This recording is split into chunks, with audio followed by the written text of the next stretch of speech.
Hey everyone, in this video we will discuss what is a schema and what are the various schema types that you can use when you're doing data modeling in Power BI. So let's start.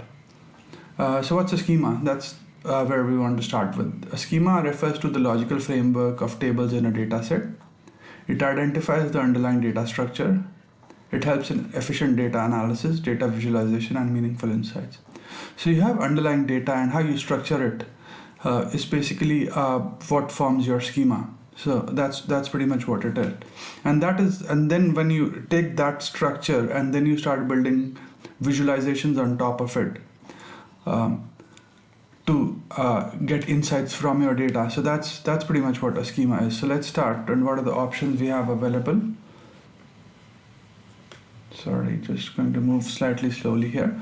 So the first option is a flat schema. So that's the easiest and the simplest one. A schema that stores all data in a single table is essentially a flat schema. So for example, you have a very simple requirement that you want to capture the person, their address, email and phone number. So and you just have one table for it. That constitutes a flat schema. So it's a very simple data model that you've got. So what are the advantages of a flat schema? It is simple, it is easy to understand, and it is easy to maintain for smaller schemas. It is easy to maintain for smaller data sets. So there's a typo there, but that's what it is. You need it for rapid prototyping maybe, or you've got a very simplistic use case. In this case, maybe building a phone book. So that you can get away with a flat schema. What are the disadvantages of a flat schema? So if the data complexity increases, you can have more redundant data. It can increase the storage requirements because you have the same data repeating again and again. Because you have the same data repeating again and again, you might not be able to update and delete the data sets as often. So there might be data inconsistencies which could crop up. And it can be harder to maintain for larger data sets, obviously, because it's a larger data set, it becomes harder to update and delete, and it becomes problematic. It also becomes harder to maintain a flat schema over a period of time as complexity evolves. So then that brings us to the question of when to use a flat schema, and then it's, as I've already said, it's for simple application.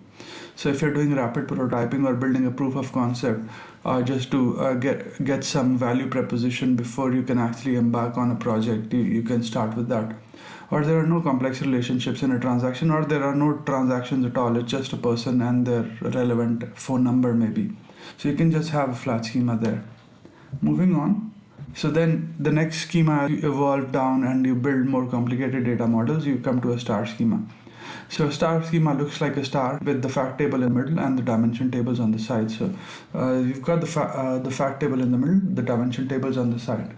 What do the fact tables hold? They hold quantitative data about a business, and dimensions are descriptive. So we'll just discuss this more. For example, like what we were talking about. So for example, sales. So you're trying to capture sales amount. You are trying to capture account details at month end. Trying to capture total month to date sales, for example, accumulating snapshot. So these are examples of fact table, and you can store them in a fact table. Now dimension table is something you're trying to analyze with. So maybe you want to see how your sales have done over a period of time. So time could be one dimension. You might want to see which customers have bought the highest amount of product, or which location customers have bought this amount, so you can use that. Or you can also see which product am I selling the most. So then it's just a label against which you can analyze. So that it becomes a dimension table. Benefits of a star schema. Because you have verbs and you have nouns, essentially it's very easy to understand. All verbs essentially translate into a fact table, and all nouns would typically go into the dimension table. So it's simple and easy to use. Obviously, because it's denormalized, it gives you better query performance because there are lesser joins, and so it's easier to optimize the queries as well. It's scalable, so it's easier to add a new dimension or fact without disrupting existing business processes, which obviously makes sense. You can just add one more dimension, maybe geography or product or time, or let's say you want to analyze by something else. You just add that dimension and add a surrogate key in your fact table and you're ready to go. Improve data quality and consistency. So confirmed dimensions and their attributes can help with improved data quality, because with confirmed dimensions they are used across the organization, and as something gets used more, you iron out all the issues with that, and it was improved and better data quality and consistency. And Power BI and Tableau do really well with star schemas. And if you look at Microsoft guidance on it with specifically Power BI, they recommend using a star schema. So that's pretty much what it is. Benefits of a star schema, just going on with that: agility in handling business changes. Like we said, you can easily add a dimension, and then it's easier to add that business process as well as dimension. Integrations with data marts facilitates integration with data marts, which are subsets of a data warehouse. So that's one big benefit. And then after you've had a star schema, there might be some dimensions you might want to break up further. Maybe they're just harder to maintain, or some of the values change rapidly. So a Snowflake dimension is an extension of the star schema. Dimensions are split into multiple related tables to reduce data redundancy and improve data integrity. This is done through a process of normalization. Each dimension table is connected to one or more related tables to form a hierarchical structure. So I'll just show you. So this, we were talking about a star schema where you've got the fact in the middle and the dimension tables on the side. Let's say you've break up dimension 1 into dimension 1 underscore 1 and 1 underscore 2 and 4 into 4 underscore 1, 4 underscore 2, 4 underscore 3. So that becomes a Snowflake schema. And then I was just trying to capture what are the facts. We've already covered them earlier. And then what the dimensions are, we've covered them earlier. Then I'm just going to, I just have a sample Snowflake schema example. So dim product subcategory and category. Instead of having one dimension, it has been broken up into three three underlying tables.